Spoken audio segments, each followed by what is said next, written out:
Apa kamu pernah bertemu dengan orang yang terus-menerus mengulik kehidupan pribadimu? Entah di lingkungan kerja, pertemanan, atau bahkan di lingkungan tempat tinggal. Orang seperti ini biasanya muncul dengan wajah yang terlihat ramah. Mereka banyak bertanya, seolah peduli, seolah ingin mengenal kita lebih dekat. Pertanyaannya terdengar sederhana, tapi lama-kelamaan mulai masuk ke wilayah yang sebenarnya bersifat pribadi. Kalau kamu berada di situasi seperti ini, jangan ragu untuk menolaknya. Kamu bisa menolaknya dengan mengatakan, "Maaf, aku nggak bisa cerita karena ini masalah pribadi."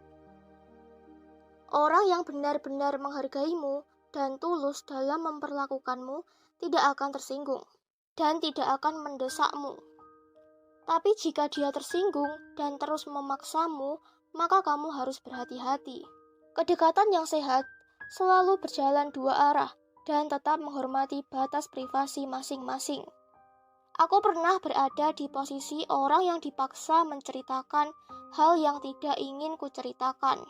Alasannya terdengar manis, katanya ingin lebih saling mengenal. Tapi yang terjadi hanya satu pihak yang diminta terus bercerita.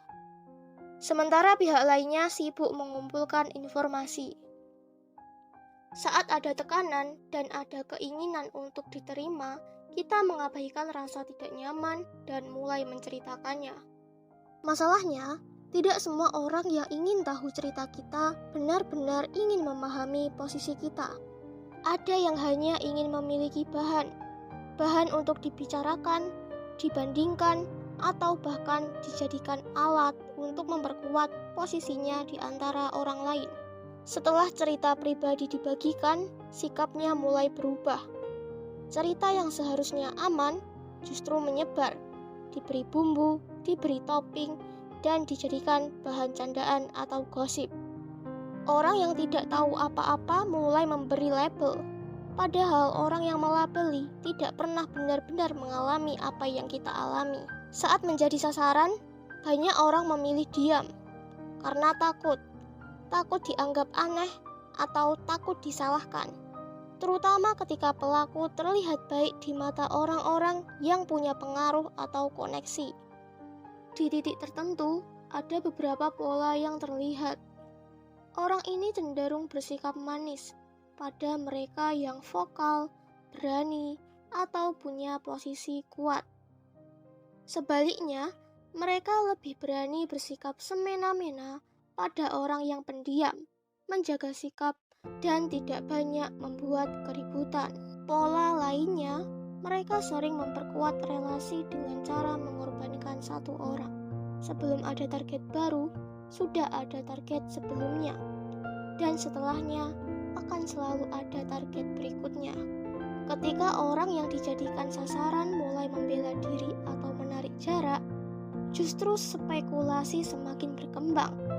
Asumsi liar mulai semakin menggila, dan gosip terus beredar. Walaupun bukan karena kebenaran, tapi karena orang memang senang punya bahan pembicaraan.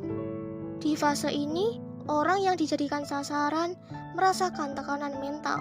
Namun, harus ada satu kesadaran bahwa apapun yang mereka pikirkan tidak menentukan siapa diri kita sebenarnya.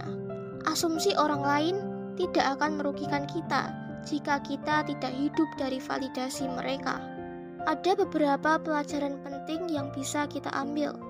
Pertama, jangan pernah memaksakan diri untuk menceritakan hal yang tidak ingin kamu ceritakan.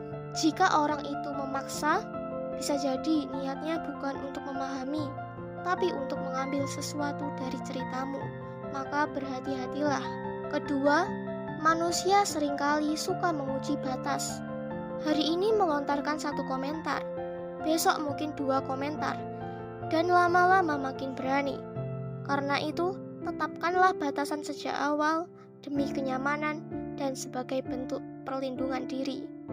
Dan batasan bukanlah bentuk kesombongan, tapi jarak aman untuk mengetahui apa yang perlu dan tidak perlu diceritakan. Ketiga, berhati-hatilah untuk tidak oversharing. Tidak semua orang layak untuk tahu cerita hidupmu. tidak semua telinga aman untuk mendengar lukamu. Dan yang terakhir, jika perlakuan yang kamu terima sudah tidak sehat, baik secara verbal maupun lewat tindakan, jangan bertahan hanya karena takut. Selalu ada pilihan untuk menjauh, mencari pertolongan, atau jika memungkinkan, berpindah ke lingkungan yang lebih aman. Memang orang julid akan selalu ada di mana-mana, tapi kita tetap punya kendali untuk tetap menjaga diri dan kesehatan mental kita sendiri.